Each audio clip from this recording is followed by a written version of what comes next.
আপনি কি কখনো শুনেছেন হরিণ সিংহের থেকে পালানোর বদলে তার সাথে লড়াই করেছে? হরিণ সিংহকে আক্রমণ করেছে, কখনো শুনেছেন? কখনো না। কিন্তু এরকম হতেই পারে, এরকম হয়েই থাকে। আর এটা তখনই হয় যখন হরিণের শাবক বিপদে পড়ে।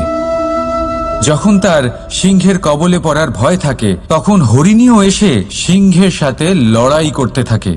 কারণ সে একজন মা, আর মা তার সন্তানের জন্য সবকিছু করতে পারে।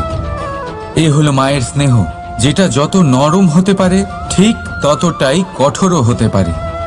আর তার সন্তানের মঙ্গলের জন্য সে ক্রোধের সমস্ত সীমা পার করে তার সন্তানকে রক্ষা করেই ছাড়বে।